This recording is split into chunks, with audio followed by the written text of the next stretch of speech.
Steven, my husband, did point out that this was the first time he like learned what like a MILF was.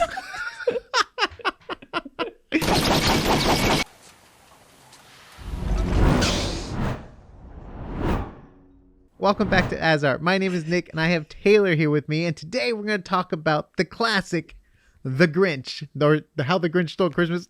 It's How the basically Grinch Stole Jim Christmas. Carrey Grinch. Yeah. It's the Jim Carrey version. That's what we're talking about. Max, let's go. We're going to talk about it. It's a classic, and I haven't seen it in a long time. And it was so much fun going back to Whoville and seeing a lot of sets that look like physical sets, which was really cool to see. You don't see that nowadays.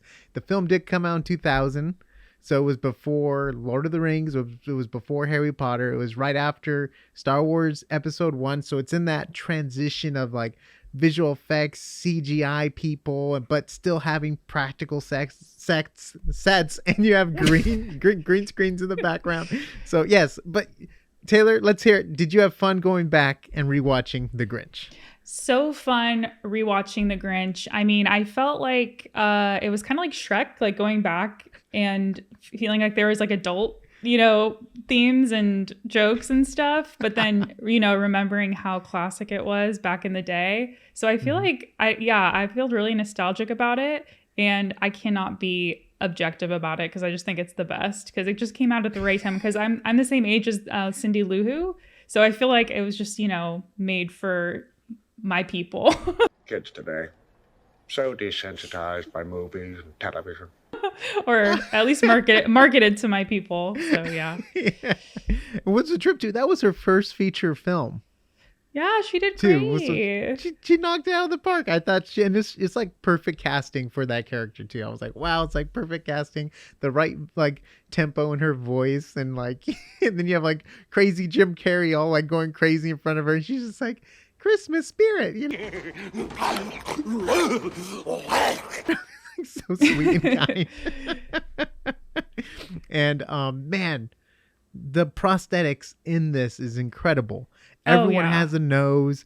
He took him like 2 hours to put on the suit. It's all yak hair that they put into his body, and it took him like an hour to get out of the suit. So it's just like, it was just crazy. And you would hear stuff too, like he was like going insane too because he was like stuck in it, and he would like almost lose himself in the mask and stuff like that. He's so energetic. I could totally see him just being like totally going crazy.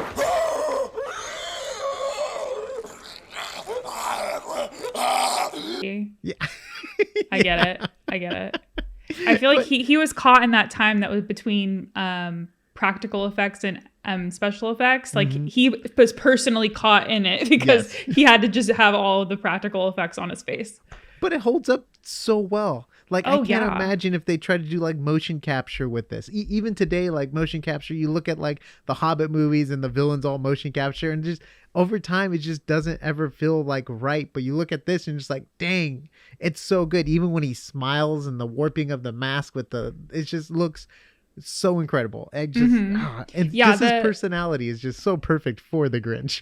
The uncanny valley just happens so often with the special effects when it comes to people. So, or, creatures, because we're just our brains are so primed to like see humans that like when there's a little bit off, you're just like, oh no, but he just looked like some like human monster, and it was perfect. And to this day, I can't see Jim Carrey in it. You know what I mean? Like back in the day, I didn't see him in it, and I look at it and I can't see him underneath. So that tells you how great it is. Did they win any like Oscars or anything for that? Or were nominated? You would think they won something because it wasn't competing against 1999 was Star Wars and also The Matrix.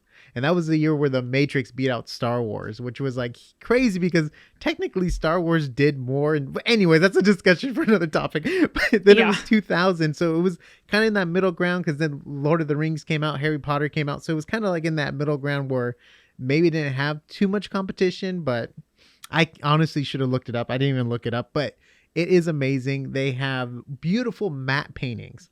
Like, especially guys, you have the cool CGI, like with the mountains and the buildings and stuff, but the matte paintings in the back are just incredible with the way they did the sun in the sky and the mountains in the background. It looks so good. And oh my gosh, there's like over probably like 600 VFX shots. There's so many VFX shots, even though there's a lot of practical. And Ron Howard, right? He was the director of this. He even he didn't want any straight lines. So everything's bent and curved with the architecture. So true. And the camera's always slightly off. Yeah. Doing like Dutch angles and stuff like that. He's got it figured out. He wanted to feel like, off-putting and goofy and stuff like that. Yeah. Yeah, and he definitely. hired animators to storyboard a lot of the stuff so it would be more exaggerated and over the top. Like that scene where he's like in the little car and he's like driving around and stuff like that. They wanted an animator to do it, so it just was pushed to its limits kind of thing. What people can do physically. So I thought that was really cool. From a screenwriting standpoint, I just think it's so good.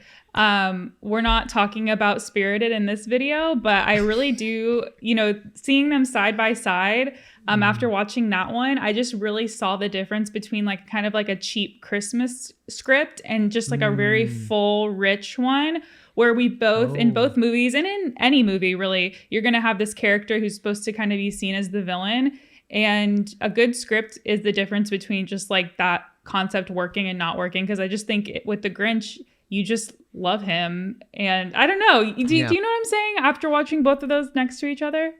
Yes, I do, because we're going to talk about this in the Spirited review. But one thing about Spirited that I didn't understand or like was like the first part of the movie.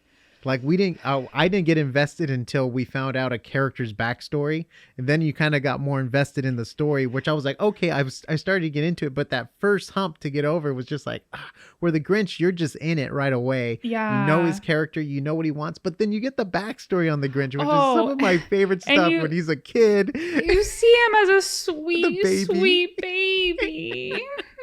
Santa. So good. Like you can tell it's like a puppet, like prosthetic thing. It looks so good. And I also got Megamind vibes. Like I don't know if you remember Megamind. Like obviously Superman ends up with the family, whatever, and he ends up in the jail cell. It's like him. He's left outside all night for a party. Like he was already dealt the bad hand. His umbrella was broken. Like. And something also as an adult watching How the Grinch Stole Christmas, I love the concept of like this town wronged him and he hates everybody.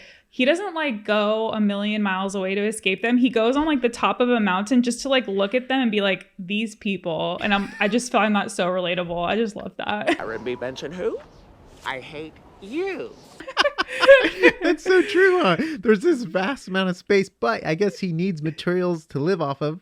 Oh yeah, and he does need, and he lives off the waste, which was a very interesting. Like I totally forgot about that message. It's so true. Like it was a consumerism world where everything was based off of just buying gifts, right? And then they get rid of it probably the next day or whatever. But it all ends up with the Grinch, and it's just so cool to hear that. Like I can hang myself with all the neckties, and he does the whole thing.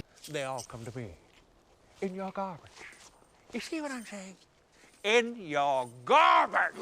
And Nick, so true. Something else is that I saw someone else bring it up when I was looking up the reviews from it at the time. And an interesting thing I didn't catch before was that the Grinch, he hand makes that gift that's rejected. And it's like, that's the only time in the movie where you see someone like very like wholeheartedly make something and like put their heart into it. And then he gets rejected where everyone else is just like shopping, wrapping. So it's like, dang, that's deep. That's some good writing. I guess the only other gift that was made was the Xmas sweater from his parents. Yes. That. Maybe it was. I don't know. But it just looked like it was knitted, like it was homemade. But yeah, no, definitely. But definitely like not, he's it's very anti-consumerist message. Yeah, and what's funny too? Like I'm also curious. Like when you go back and you watch his movies, and Jim Carrey's such a great comedian, right? It's like how much of this was scripted, or how much was it just Jim Carrey on the spot? Like he's just like on the chair, and they're like put him on the chairs, and he's like getting flopped around. Is he just like saying whatever comes to his head, like, or is it like scripted? I don't know, but I think it's so clever. There's so many clever jokes So good. in this movie where I'm just always like, oh, and then the dad from Arrested Development is the mayor. Yeah. What the heck? You told me that. I was like, no. I was like, It's his so voice him. sounds so familiar. Oh my gosh. There's always money in the banana stand, you know? It's true. Yeah. And I don't know if I want to get into this, but Steven, my husband, did point out that this was the first time he like learned what like a MILF was.